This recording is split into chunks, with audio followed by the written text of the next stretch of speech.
Have you ever found yourself overwhelmed by your emotions, feeling like they control you instead of the other way around?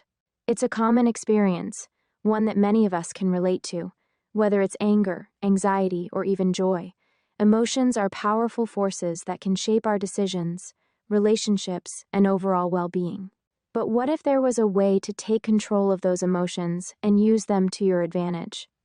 That's exactly what mastering your emotions teaches us. This book isn't about suppressing your feelings or pretending they don't exist. Rather, it's about understanding them deeply, recognizing their impact, and learning how to respond to them in ways that serve you rather than hinder you. As someone who's gone through their own emotional roller coaster, I can't tell you how liberating this concept feels. To realize that you're not just a passive passenger in your emotional world, but the driver, is both empowering and freeing. One of the things that struck me right away in the book is how author Thibaut Meurisse breaks down the different emotions we experience and how they can be indicators of deeper truths. For example, anxiety can often signal that you're stepping out of your comfort zone, pushing against the limits of what you believe you can do.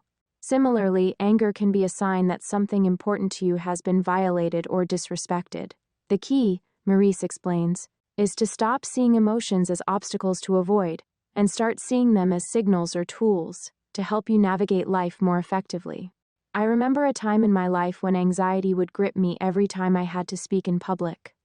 The nerves were unbearable, and I could hardly focus on anything other than how awful I assumed I was going to feel once I was up there. But after reading Meurisse's perspective, I realized that anxiety wasn't an enemy to avoid. It was a signal that I was about to do something meaningful, something that was pushing me to grow. This shift in perception didn't instantly make my nerves disappear, but it made them manageable. I could acknowledge the anxiety, understand it, and then move forward with it, rather than against it. What Meurisse highlights throughout the book is that mastering your emotions doesn't mean eliminating them or always being in control. It's about learning to respond to them, understand their causes, and shift your mindset so that your emotional state serves you. This resonated with me deeply. Like many people, I grew up with the idea that emotions, especially intense ones, were things to be avoided or suppressed. But what Meurisse does is challenge that notion, saying that emotions are not inherently good or bad, they are just part of the human experience, and how we choose to engage with them makes all the difference. One of the most valuable lessons in this book is about recognizing the patterns in our emotional responses. Meurisse explains that we tend to react to certain situations in habitual ways. Emotions become automatic responses to triggers we don't even consciously notice. For instance, if someone cuts us off in traffic, we might automatically feel irritated or angry. But is that reaction really serving us? Is it moving us closer to our goals, or is it just adding stress to our day?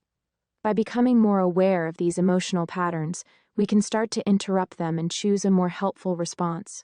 It's about breaking free from automatic reactions and learning to act with intention. Meurisse also emphasizes the importance of emotional regulation and how it's a skill that can be developed with practice. He draws parallels between emotional regulation and physical fitness.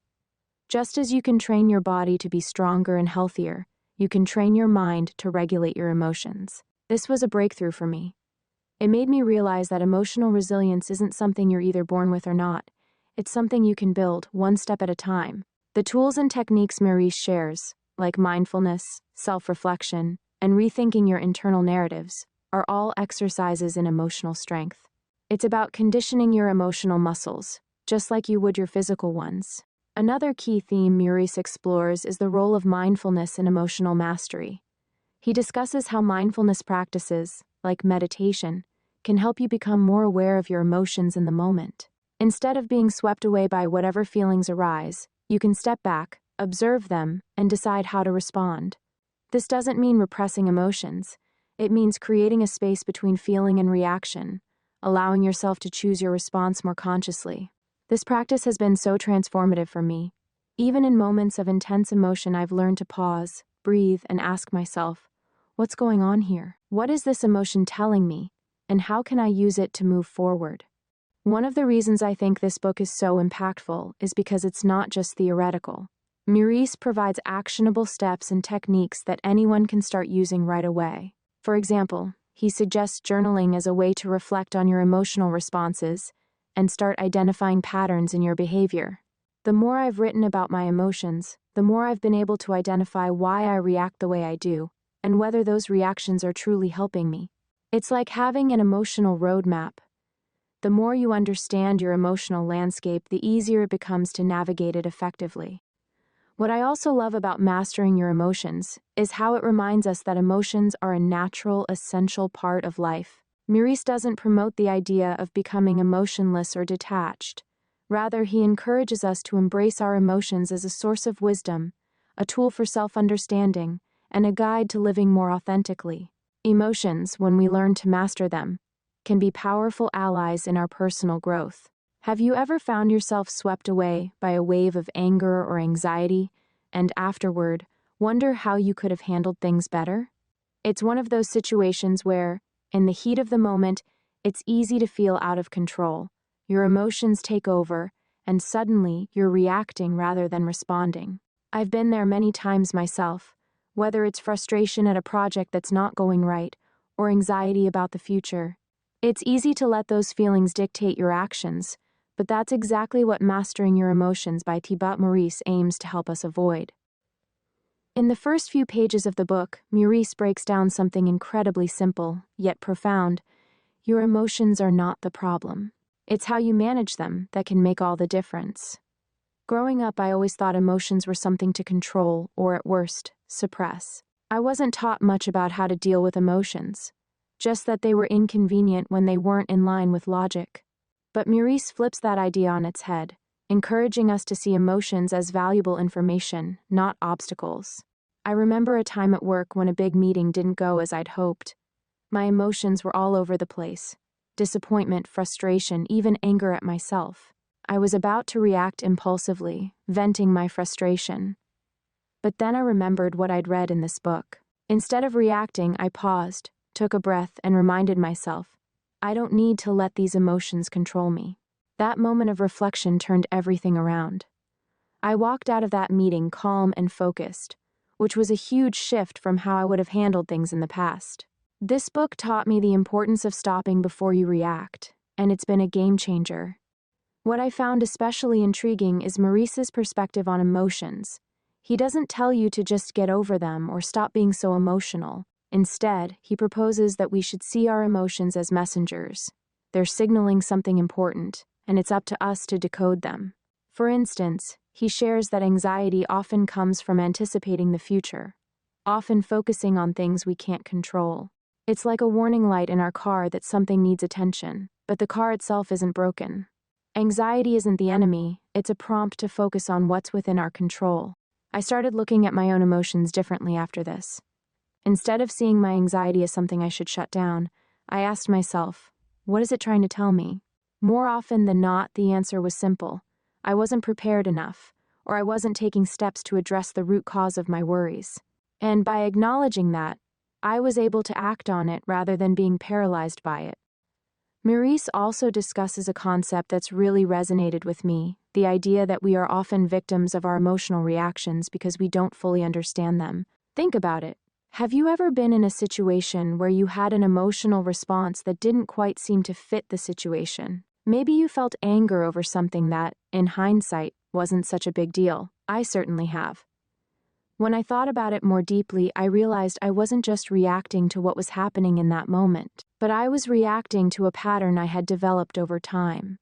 I've been triggered by similar situations in the past, and without even thinking, I allowed my emotions to run wild. The key to shifting this behavior, according to Meurisse, is self-awareness. In fact, he spends a lot of time encouraging readers to develop the skill of self-reflection. He doesn't mean simply thinking back over your day for a few minutes, but really sitting down and analyzing your emotions. Why did you feel what you felt? What caused that reaction? Was it truly about the situation, or was there something deeper at play? For me, this was a huge eye-opener. I recall a time when a colleague's comment at work threw me off course. It was a passing remark, but my reaction was so strong that it completely changed the direction of my day. It wasn't until I reflected on it later that I realized I wasn't upset about the comment itself. I was upset because it echoed some of my own insecurities about my abilities. I didn't realize how much those feelings were affecting my interactions at work until I took a step back and gave myself the space to think. Through self-reflection, I've started to recognize those patterns and realize that emotions don't have to control me. They are signals, and if I tune in and ask the right questions, I can choose how to respond in a way that serves me better. I think that's the key message Meurisse offers. You can't control what you feel, but you can control how you respond. One of the most common pieces of advice we hear about emotions is to suppress them. Don't let them get the best of you, calm down, don't cry in public. It's easy to internalize the belief that emotions are a sign of weakness, but Meurisse urges us to think differently. Suppressing emotions doesn't make them go away. It just makes them resurface later, often in a more intense way. The trick is to acknowledge emotions as they arise, process them, and let them flow. I used to believe that feeling angry or upset was a sign of being out of control. But mastering your emotions taught me that emotions are a natural part of the human experience. The goal is not to eliminate them, but to understand and respond to them in healthy ways. As we continue our exploration of mastering your emotions, one of the key ideas that stands out is Meurisse's emphasis on how emotions influence not only our reactions, but also our overall quality of life. The book really opens up the conversation about emotional intelligence and how we can cultivate it, which I found incredibly insightful. If you think about it, emotional intelligence isn't just about knowing how to respond in tough situations. It's about understanding your own emotions, harnessing them for your benefit, and maintaining balance in your life. Meurisse doesn't sugarcoat the importance of mastering your emotions. He goes straight to the core. One of the most relatable concepts he introduces is that emotions can either empower or disempower us. Depending on how we choose to engage with them, they can either fuel us toward growth and better decision-making or lead us down a path of stress, conflict, and regret. For example, let's say you're feeling frustrated with your progress at work. If you let frustration take over, it can make you feel stuck or overwhelmed. If you reflect on the cause of that frustration and choose to channel it into a solution, that frustration becomes the fuel for your growth. This is where emotional control becomes empowering, and it changes the entire dynamic. What really caught my attention was Meurisse's introduction of the emotional mastery cycle. He breaks it down into 3 simple steps: awareness, acceptance, and action. These steps are about breaking free from emotional reactions and becoming conscious of how we feel, why we feel it, and then choosing how we want to act moving forward. Sounds simple, right? But how often do we just react to emotions without giving them a second thought? I know I've done it countless times, whether it's snapping at someone out of frustration or staying in a mood that ruins my entire day. By practicing awareness, we can step back and realize what we're feeling in the moment, and more importantly, why we're feeling it. Once we've accepted the emotion without judgment, we create space for ourselves to take action, not based on our feelings, but based on what aligns with our values and goals. This practice is powerful because it gives us the ability to change our emotional responses in real time, rather than being controlled by them. For example, when I'm stressed about something at work, I used to go into panic mode. I'd start feeling overwhelmed and immediately act out of that anxiety, usually making decisions that weren't fully thought through. But once I started using the emotional mastery cycle, I noticed that just by acknowledging the stress, without trying to suppress it, I could then choose to take a few deep breaths and look at the bigger picture. The stress became something I could manage, rather than something that controlled me. Meurisse also delves into the idea that our emotional reactions are often tied to deeper root causes. We don't just get angry because someone cut us off in traffic. There's often an underlying emotional trigger. Maybe we're feeling disrespected, or we're already frustrated with something else in our lives. This part of the book made me think about the times I've reacted with frustration over something seemingly small, only to realize later that my reaction had more to do with something else entirely, perhaps stress from work or an unresolved issue in my personal life. Meurisse's approach of looking at the deeper emotional triggers is incredibly insightful. He encourages readers to dig beneath the surface and ask themselves, why am I really feeling this way? I started practicing this by paying more attention to the underlying reasons behind my emotions. Now, when I feel an intense reaction to something, I ask myself, what's really going on here? More often than not, I realized that the surface level emotion, anger, frustration, jealousy, was only a signal, a clue to a deeper issue I needed to address. It's like peeling back the layers of an onion to uncover what's at the core. Another powerful concept Meurisse introduces is self-compassion. We're often much harsher on ourselves than we are on others. How many times have you felt frustrated with yourself for reacting emotionally or for making a mistake? The book teaches us that the key to emotional mastery isn't in being perfect. It's in being kind to ourselves when we slip up. When you practice self-compassion, you give yourself the room to make mistakes and learn from them. This, in turn, allows you to better manage your emotions going forward, because you're not constantly beating yourself up for having them. There's something liberating about this idea. We live in a world that often promotes perfection and self-criticism, especially when it comes to emotions. But Meurisse invites us to embrace the idea that it's okay to feel emotions fully and to accept that we're human. By being compassionate with ourselves, we stop viewing emotional challenges as failures and instead see them as opportunities for growth. I've certainly had moments where I was hard on myself for reacting to something I later regretted. But since reading this book, I've learned to pause, acknowledge the emotion, and then say, "It's okay. I can do better next time." One of the most impactful sections of the book covers how emotional mastery can significantly improve our relationships. Emotions aren't just personal experiences. They spill over into our interactions with others, whether it's in a relationship with a partner, a colleague, or a friend. How we manage our emotions plays a huge role in the quality of those relationships.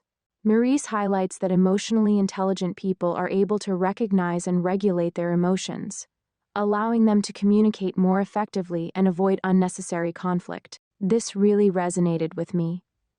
There have been times when I've lashed out at someone in frustration, or let my emotions cloud my judgment during a difficult conversation. But through the tools I learned in this book, I've been able to practice more mindfulness in those moments.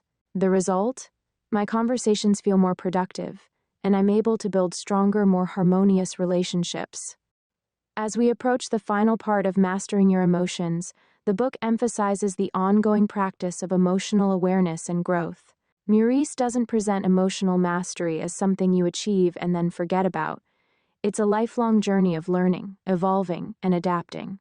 In fact, one of the most powerful concepts that he wraps up with is the idea of emotional resilience.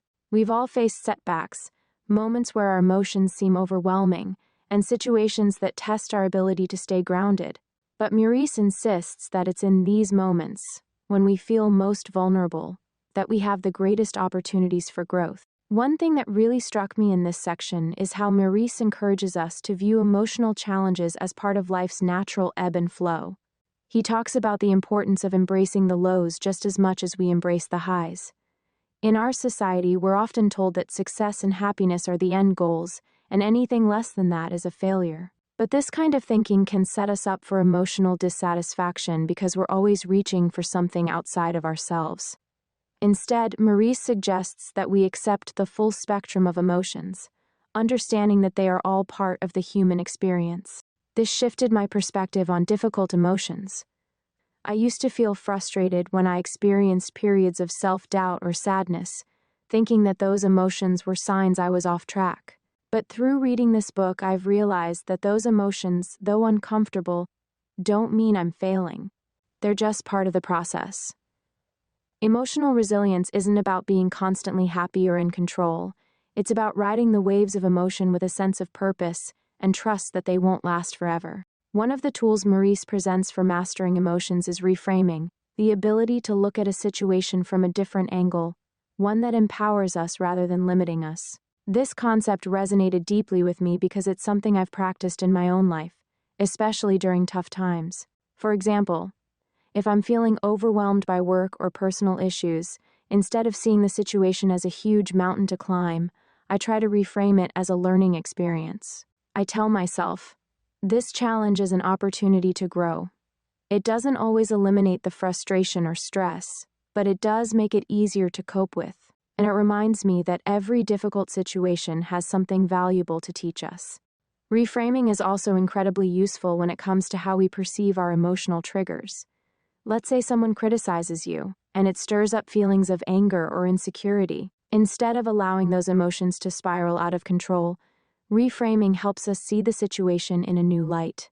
Maybe the person criticizing us is doing so out of their own insecurities, or perhaps their feedback is meant to help us grow, even if it's uncomfortable to hear. Meurisse advocates for this shift in thinking, which helps us regain control of our emotional responses. Throughout Mastering Your Emotions, Meurisse underscores that emotional mastery is something that requires consistent effort. He compares it to physical fitness. Just as you wouldn't expect to build strength in a week, emotional resilience is built over time through daily practices. He recommends a range of techniques that can be woven into our everyday routines. For instance, journaling is a fantastic tool for self-reflection. By writing down what you feel, why you feel it, and how you want to respond, you create a map of your emotional landscape that helps you understand your triggers and patterns. I've personally found journaling to be transformative. Every time I write about a challenging emotional experience, I gain new insights into why I felt the way I did. It's not about overanalyzing, but about observing. Through journaling, I've noticed patterns I hadn't realized before, like how certain situations consistently make me anxious, or how I tend to react out of fear rather than logic. Once you begin to understand your emotional triggers, it becomes easier to make better decisions in the future. In this last section, Meurisse emphasizes the importance of self-care in emotional mastery. Taking care of your mental and physical health is essential for emotional well-being. This doesn't mean waiting for a crisis to engage in self-care, but proactively nurturing yourself every day. He talks about practices like meditation, exercise, healthy eating, and even taking time for yourself to recharge. These habits help build emotional strength and resilience. What I love about Meurisse's approach is that he doesn't just talk about self-care as a way to feel better when things go wrong. He frames it as an ongoing practice that strengthens our emotional resilience in the long run. By making self-care a part of your daily routine, you build a foundation that allows you to respond to challenges in a calm and balanced way. I'll admit, in the past I'd often skip self-care, thinking it was something I could do when I had time. But after reading this book, I've come to realize that self-care isn't just a luxury, it's essential for emotional health. Whether it's spending time outdoors, reading, meditating, or simply sitting in silence, making time for yourself helps you stay grounded and more equipped to handle life's ups and downs. As Mastering Your Emotions wraps up, Meurisse gives us one final, empowering message. Emotional mastery leads to emotional freedom. The more we learn to understand, manage, and respond to our emotions, the more freedom we have in life. We stop being at the mercy of our feelings and start using them as tools to navigate the world with clarity, confidence, and compassion. This kind of emotional freedom allows us to make better decisions, build healthier relationships, and lead more fulfilling lives. For me, this idea of emotional freedom was a breakthrough. It made me realize that emotional mastery doesn't mean you won't experience anger, fear, or sadness. It means you have the tools to deal with them in ways that don't control your life. It's about finding peace amidst the chaos of emotions and using that peace to move forward. And there you have it, the conclusion of our deep dive into Mastering Your Emotions by Thibaut Meurisse. This book has been nothing short of a revelation in how we approach, understand, and most importantly, manage our emotions. For most of us, emotions often seem like uncontrollable forces, something that happens to us instead of something we can actually control. But Meurisse completely flips this idea on its head.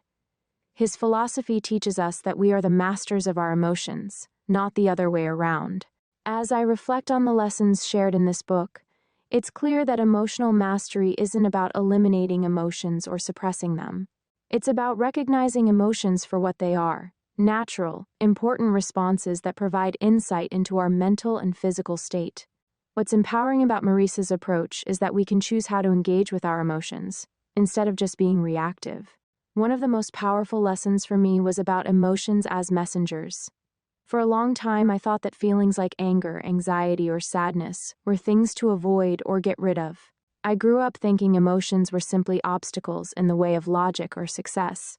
But after reading this book, I see emotions as important signals.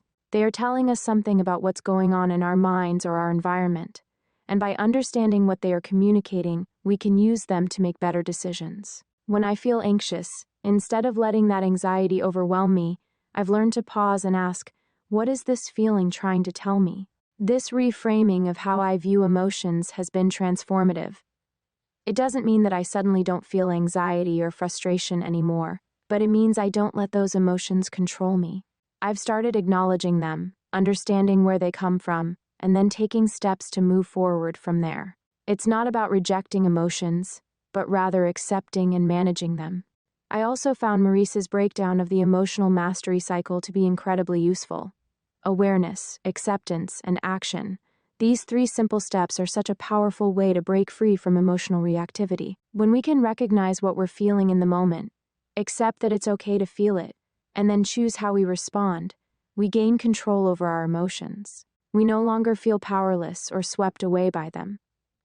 This has completely shifted how I handle tough situations.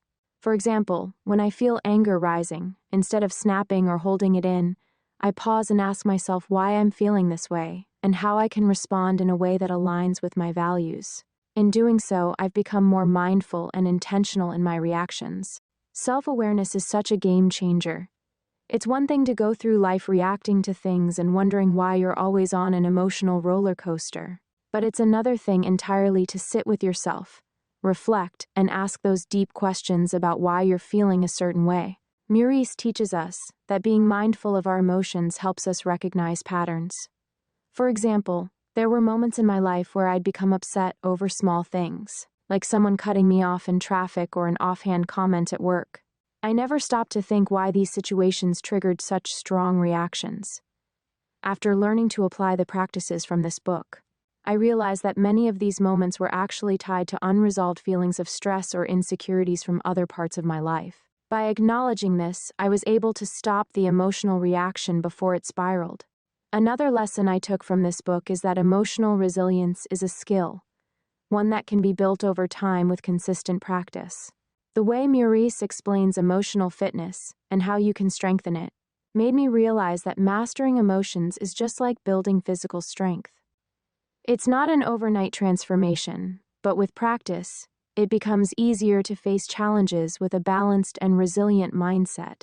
And that's why he encourages us to practice self-care, because taking care of our emotional health is as important as taking care of our physical health. Self-care, in the context of emotional mastery, isn't just about bubble baths or vacations, though those are nice.